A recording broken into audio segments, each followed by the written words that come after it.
السلام علیکم دوستوں، میں لائی ہوں آپ کے لیے آج کی نئی ویڈیو۔ اس نئی ویڈیو میں آپ کو فنا فی اللہ کی موت کا واقعہ بیان کروں گی۔ واقعے کو پورا سننے کے لیے میرے ویڈیو کو اینڈ تک لازمی دیکھیں۔ چلیں جی، آج کی ویڈیو شروع کرتے ہیں۔ بیان کیا جاتا ہے کہ کسی شخص نے ایک غلام خریدا تھا، تو اس غلام نے اپنے آقا سے 3 شرطیں رکھی۔ پہلی شرط یہ رکھی کہ جب نماز کا وقت آئے تو آپ مجھے نہ روکیں گے۔ دوسری یہ رکھی کہ آپ مجھ سے صرف دن میں خدمت لے سکیں گے، مگر رات کو مجھ پر یہ پابندی نہ ہوگی۔ پھر تیسری شرط اس نے یہ رکھی کہ میرے رہنے کے لیے کوئی ایسا کمرہ عنایت فرمائیں گے جو میرا پسندیدہ ہو اور دوسرے شخص کو اس میں آنے کی اجازت نہ ہوگی۔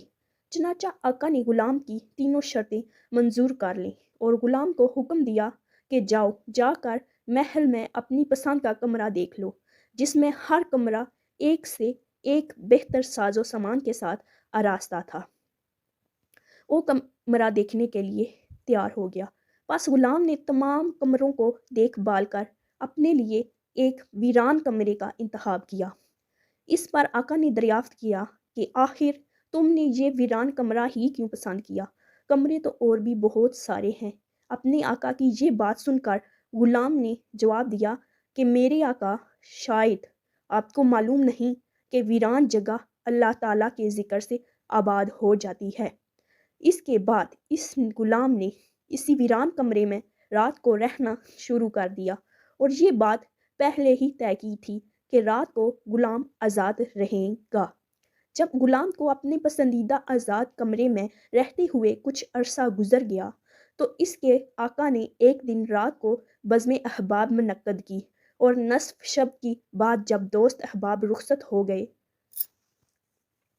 تو مالک مکان چہل قدمی کرتا ہوا غلام کے کمرے کی جانب جا نکلا۔ کیا دیکھتا ہے کہ ایک نورانی قندیل نے اوپر سے آ کر کمرے کی خالی چھت کو گھیر رکھا ہے، اور غلام سجدے میں پڑا ہوا ہے، اپنے رب سے دعا اور مناجات میں مصروف ہے کہ اے میرے پروردگار، دن کو تو نے میرے آقا کی خدمت میرے ذمہ واجب کر دی ہے۔ اگر یہ خدمت میرے ذمہ ہوتی تو میں رات دن تیری عبادت میں مشغول رہتا، لہٰذا تو میرا عذر قبول فرما لے۔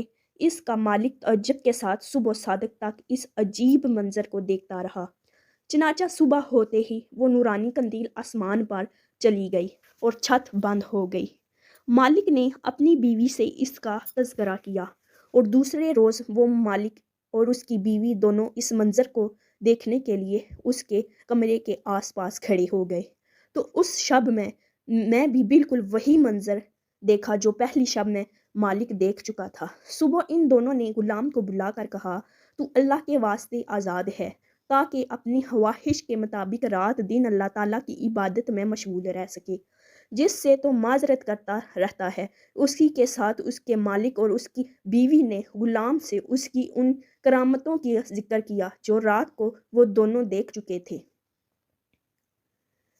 بس اب کیا تھا، جب غلام کو معلوم ہوا کہ ان پر اس کا پردہ فاش ہو چکا ہے تو اس نے اسی وقت دربار الہی میں ہاتھ اٹھا کر دعا کی، اے میرے پروردگار، میں نے تجھ سے دعا کی تھی کہ میرا راز کسی پر نہ کھولیو، مگر اب جب کہ میرا بید دوسروں پر ظاہر ہو گیا ہے جس کو میں مخفی رکھنا چاہتا تھا، تو مجھ کو اپنے پاس بلا لے۔ چنانچہ اسی وقت اس کی روح پرواز کر گئی اور وہ اپنے خالق حقیقی سے جا ملا۔ اللہ تعالیٰ سے دعا ہے کہ اللہ پاک اس کی مغفرت فرمائے اور اس کے درجات کو بلند فرمائے، آمین ثم آمین۔ سبق کیا حاصل ہوتا ہے؟ اس واقعے سے ہمیں یہ سبق ملتا ہے کہ حضور صلی اللہ علیہ وآلہ وسلم نے سچ فرمایا کہ جو اللہ کا ہو جاتا ہے اللہ اس کا ہو جاتا ہے۔ دیکھیں اس عالم فنافی اللہ کی دعا کس طرح ہاتھوں ہاتھ درجہ قبولیت کو پہنچ گئی۔ اللہ تعالیٰ ہمیں بھی اس واقعہ سے سبق حاصل کرنے کی توفیق عطا فرمائے، آمین ثم آمین۔ امید کرتی ہوں آج کی یہ ویڈیو آپ کو اچھی لگی ہوگی۔ ایسے ہی مزید اچھے اور اسلامک واقعات سننے کے لیے میرے چینل کو سبسکرائب کریں تاکہ ہر نئی آنے والی ویڈیو آپ تک پہنچتی رہے۔ تب تک کے لیے اللہ حافظ۔